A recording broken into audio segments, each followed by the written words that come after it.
ተማሪዎቻችን እየለርንብኝ ነው። ኢመርጂንግ ቴክኖሎጂ ቻፕተር 3 ፓርት 2 ላይ ነው ያለ ነው ማለት ነው። ማሽን ፐርሰፕሽን ከሚለው ነው የምንቀጥለው። ማሽን ፐርሰፕሽን is the ability to use input from sensors or such a camera, microphone, sensors to deduce aspects of the world. Example, computer visions. ምንድነው የሚለው ማሽን ፐርሰፕሽን ብለን የምንጠራው ፐርሲው ማለት መረዳት፣ ስሜትን ማወቅ ማለት ነው። ማለትም አሁን ለምሳሌ አንድ ሰው ሄዶ የሆነ ሙቀት ያለው ነገር አሁን ለምሳሌ ትኩስ ውሃ በእጃችሁ ስትነኩት ያቃጥላችኋል። ስሜቱ ወደ አእምሮአችን ይደርሳል። የአእምሮ ደግሞ ዲሳይድ ያደርጋል ከዛ ቦታ ላይ እጃችንን እንድናነሳ ማለት ነው። ስለዚህ በእነዚህ አማካኝነት ነው የሚሰራው ማለት ነው። እና እንደ አእምሮ በተፈጥሮ የተገኘ ስርዓት ነው። አርቲፊሻል ሲባል ደግሞ ሰው ያንን ነገር ክሬት በማድረግ ያን ያህል ባይተካውን ግን ሰው ስለሰራው ብቻ አርቲፊሻል ተባለ። እና ደግሞ የተፈጥሮ እንትንን ስላልያዘ ወይም ደግሞ ሞር ስፔሲፊክ ስላልሆነ እንዲሁም ደግሞ ሪያሊስቲክ ስላልሆነ እንደ ሰው ልጅ ያን ያህል ስላልሆነ አርቲፊሻል ተብሏል ማለት ነው። ስለዚህ እነዚህ አሁን ሴንስ ልናደርግባቸው ፐርሲውሽ ልናደርግ የምንችለው ወይም ደግሞ ስሜትን ልናገኝበት የምንችለው በአርቲፊሻል ከሆነ በካሜራ ሊሆን ይችላል፣ በማይክሮፎን፣ በሴንሰሮች አሉ። በካሜራ ከተባለ አሁን ለምሳሌ ካሜራ ላይ የሚገጠሙ ነገሮች አሉ እንዲያዩ። አሁን ለምሳሌ አይናችን አንዱ የስሜት አካል ነው። ያንን ነገር የተለያዩ ነገሮችን አይተን ዲሳይድ እንድናደርግ ይረዳናል። ያ ደግሞ ወደ ማሽን ስንወስደው ደግሞ ካሜራ ተብሎ ይመጣል። ሁለተኛ ደግሞ ማይክሮፎንስ፣ የሚሰሙ ድምጾች አሉ። ድምፅን ሴንስ እናደርጋለን እኛ። ያ ደግሞ በአርቲፊሻል ኢንተለጀንስ ደግሞ ማይክሮፎኖችን ይጠቀማል። ሴንሰርስ አሉ። እነዚህ መኪና ላይ ምናምን ላይ አይታችሁ ከሆነ ቴምፕሬቸር ሴንስ ያደርጋል። እኛ እጃችን አስጠግተን ለመዳሰስ ቀዝቃዛ ነው፣ ሙቅ ነው፣ ፍላት ነው ምናምን ለማወቅ እጃችንን እንጠቀማለን። ማሽኖች ደግሞ ሴንሰሮች አላቸው። እነዛ ሴንሰሮች አሁን ያልኳችሁ ነገሮችን ሴንስ ያደርጉልናል። እና ብዙ ማሽን ፐርሴፕሽንስ አሉ ማለት ነው። እና ይህ ለምሳሌ ማን መውሰድ ትችላላችሁ? ኮምፒውተር ቪዥን የሚለውን ማለት ነው። ሃይ ፕሮፋይል ኤግዛምፕልስ ኦፍ ኤአይ ኢንክሉድ አውቶሜሽን ቫይታልስ ሰች አስ drones and self-driving cars. In medical diagnosis is creating art such as a pottery, providing mathematical theorems, playing games such as a chess or Go, search engines such as a Google search, online assistants such as a Siri, image recognition in photographs, spam filters, prediction of judicial decision, and targeting online advertisements. ይህ ምን ለማፈልጎ ነው? እዚህ ጋር ኤአይ እየሰራ ያለው በብዛት ሃይ ፕሮፋይል ላይ እየተጠቀሙበት እንዲሁም ደግሞ ወደፊትም እየተስተካከለና እየመጣ ያለበት መንገድ በምንድን ነው ካላችሁን፣ ድሮን በሚባል ሲስተም አለ። ሰልፍ ድራይቪንግ ካርስ ብለን እነዚህ ትራንስፖርቴሽን ላይ ከተባለ በድሮኖች እቃ ምናምን ዴሊቨሪ ይካሄዳል ማለት ነው። ካሜራም ሲስተም የተለያዩ ነገሮች ይደረግበታል።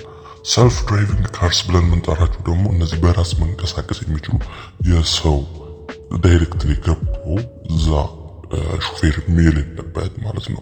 ሰልፍ ድራይቪንግ ካርስ እንላቸዋለን።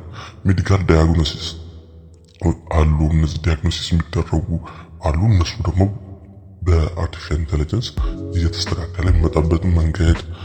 ክሬቲንግ አርት፣ እነዚህ ደግሞ ክሬቲንግ አርት ደግሞ እነዚህ ፖተሪ ሸክላ ስራዎች አሉ። እነሱ በአርቲፊሻል ኢንተለጀንስ የሚሰሩበት፣ ማቴማቲካል ቴረም ፕሮቫይድ የሚደረግበት፣ አርቲፊሻል የሆኑ ጌሞች ከአርቲፊሻል ጌሚንግ ሲስተም አሁን ለምሳሌ አንድ ሰው ከአንድ ሰው ጋር ሊጫወት ይችላል። አሁን ባለው ሁኔታ ግን አንድ ሰው ከኮምፒውተር ጋር መጫወት ይቻላል ማለት ነው። ሰርች ኢንጂኖች አሁን ለምሳሌ አንዳንድ ጉግል ሊሆን ይችላል የተለያዩ ነገሮች ላይ ሰርች ስናደርግ ሰርች ባራችን ላይ እኛ ያሰብነውን ነገር ወይም ደግሞ ይገምታል ማለት ነው። በዛው ስር የሚመጡ ብዙ ሰርቾችን ያመጣልናል ማለት ነው።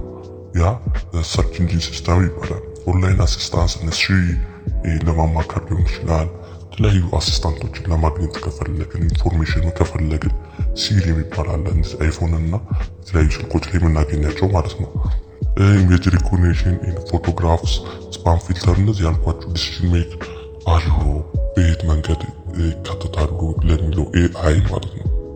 እንዴት አርጎ በተለያዩ ሰርቪስ አካላቶች ላይ እንደሚገባ ነው የሚነገረን ማለት ሃይ ፕሮፋይል ያላችሁም ለዛ ነው። AI deals with area of developing computing systems that are capable of performing tasks that humans are very good at. For example, recognizing objects, recognizing and making sense of speech and decision making in a constrained environment.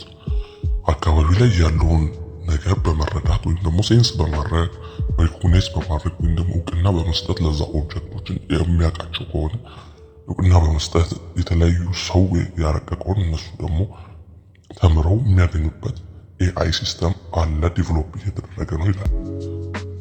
The agent of big data that's driven by a ripe of internet, smart mobile and social media has enabled AI algorithm in a particular from machine learning and deep learning to leverage big data and perform their tasks more optimally. እነዚህ ቢግ ዳታ ሲስተም ብለን የምንጠራቸው አሉ። ኢንተርኔት፣ ስማርት ሞባይል ብለን የምንጠራቸው አሉ። እነዚህ ሶሻል ሚዲያዎች በኤአይ አልጎሪዝም እየተካተቱ ያሉ ናቸው። ቲክቶክ ምናምን ብታዩ አብዛኛው ጊዜ ኤአይ ኢኔብልድ የሆኑ ኮንተንታቸውም የተስተካከለ እየመጣ አለ። ያ በኤአይ ሲስተም ውስጥ እየገቡ ያሉ ሲስተሞች ናቸው ማለት ነው። እነዚህ ዲፕ ለርኒንጎች አሉ፣ ማሽን ለርኒንጎች አሉ ማለት ነው። This combined with the cheaper and more powerful hardware such as graphic processing units, GPUs has enabled AI to evolve into more complex architectures. እነዚህ ሲፒዩ ጂፒዩ ተብሎ የሚጠሩት ነገሮች እየጠፉ ወደ ቺፕ በጣም ፓወርፉል ወደ ሆኑ ኤአይ ሲስተሞች እየተቀየሩ ነው። ጂፒዩ ሲፒዩ ብለን የምንጠራቸው እነዚህ ኮምፒውተር ላይ የምታገኟቸው ናቸው። እነሱ ማይክሮ ፕሮሰሰሮች ናቸው። አሁን ግን ወደ ኤአይ ሲለወጥ ደግሞ ቺፐር ኤንድ ሞር ፓወርፉል የሆነ ሲስተም ነው የሚገጠመው እና ኮምፕሌክስ የሆነ አርኪቴክቸር የያዘ ነው ማለት ነው የሚሆነው። ሶ ማሽን ለርኒንግ ምንድን ነው የሚለውን ነው የምናየውን ደግሞ ማሽን ለርኒንግ is advanced from AI where the machine can learn as it's gone rather than having every action programmed by humans። ቅድም ስለነገራችሁ ነበረ ማሽን ለርኒንግ ማለት ያንን ማሽን እንዴት አልጎሪዝም ውስጥ ገብቶ መማር ይችላል፣ ከዛ በኋላ ከተማረ በኋላ እንዴት ወደ ፐርፎርማንስ ወይም ወደ አድቫንስመንት ይሄዳል የሚለው ከሰው ልጅ ይማራል። የተለያዩ ቋንቋዎችን፣ የተለያዩ ትምህርቶችን፣ የተለያዩ ማቴማቲካል ኖሌጆች፣ ፊዚክስ እንዲሁም ደግሞ የተለያዩ ነገሮችን ይማራል። ከዛ በኋላ ያንን አድቫንስ አድርጎ ለተጠቃሚው ያቀርባል ማለት ነው፣ ሞር ስፔሲፊክ በሆነ መንገድ ማለት ነው። እና ለዛ ነው ፕሮግራም የሚሆነው። ፕሮግራም መሆን የሚችለው የሚገባውም ለርን ለማድረግ ነው፣ ማሽን ለርን ለማድረግ ነው። ዝም ብሎ በራሱ ጌን አያደርግም ኢንፎርሜሽኖችን ወይም ደግሞ ማግኘት አይችልም መረጃዎች። ስለዚህ ያለው አማራጭ ከሰው ልጅ መማር ነው። ያንን የተማሩን ትምህርት ለህዝቡ ፕሮቫይድ በማድረግ ኤክስፔሪየንስ አድርጎ ኖሌጅ ይሆንለታል ማለት ነው። ያንን ኖሌጅ አድቫንስ እያደረገ ይሄዳል ማለት ነው። ያ ነው ማሽን ለርኒንግ ብለን የምንጠራው። ከሰው ልጅ ተምሮ ፕሮግራም ሆኖ ለህዝቡ ጋር ፕሮቫይድ የሚያደርግበት መንገድ ይህንን ነው ቢላችሁ። ማሽን ለርኒንግ ኢዝ ስተዲ ኦፍ ኮምፒውተር algorithm that improve automatically through experience ይለናል። ማሽን ለርኒንግ ብለን የምንጠራው እንደ ኮምፒውተሩ አይነት ላይ ይችላል እንጂ ኮምፒውተሩ የራሱ ኤክስፔሪየንስ እያደረገ አውቶማቲካሊ ኤክስፐርታይዝ እየሆነ ነው የሚሄደው። አሁን የሆነ ትምህርት የሰው ልጅ ያስተምረዋል። ያንን ትምህርት ከሌላ ሰው ሼር እያደረገ ከሌላውን ሼር የተደረጉት እያገኘ እያዋቀረ አድቫንስ እያደረገበት ሲሄድ ያ ሜትድ ምን ይባላል? ኮምፒውተር አልጎሪዝም ወይም ደግሞ ማሽን ለርኒንግ ይባላል። ኮምፒውተር አልጎሪዝሞች እንዴት ነው የሚሰሩት የሚለውን የራሱ የሆነ ስተዲ ፕላኒንጎች አሉ። እነዚህ ኮዲንግ ሲስተም አሉ በጣም ብዙ፣ እነሱ የሚካሄድበት ነው።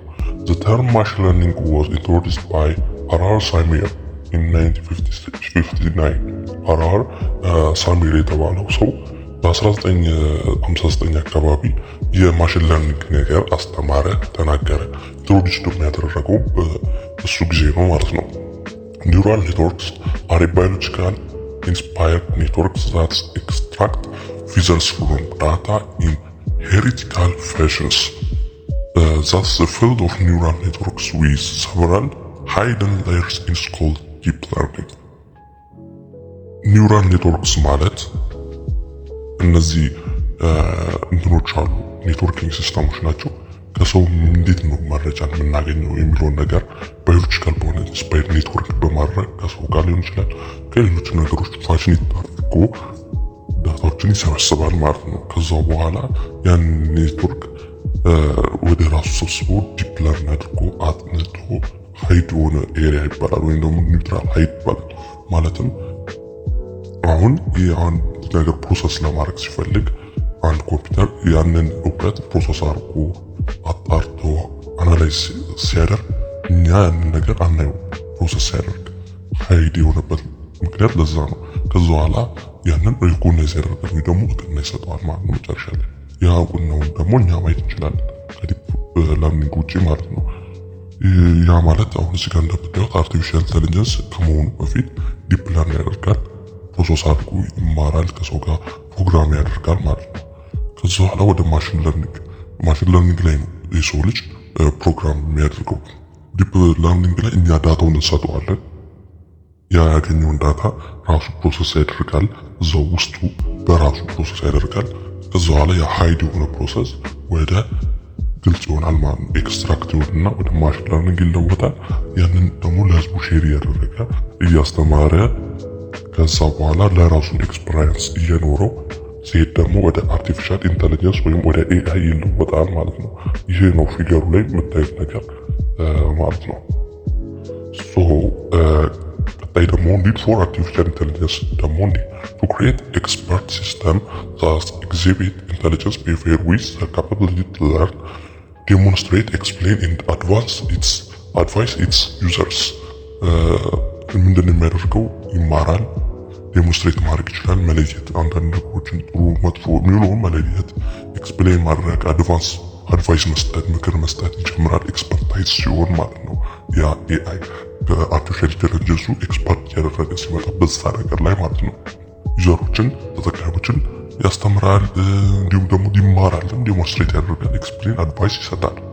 ሄልፒንግ ማሽን ፋይንድ ሶሉሽን ቱ ኮምፕሌክስ ፕሮብሌም ላይክ ሂውማን ዱ ኤንድ applying the algorithm in a computer friendly manner እና ለማሽኖቹ ደግሞ ሶሉሽን ያቀርባል።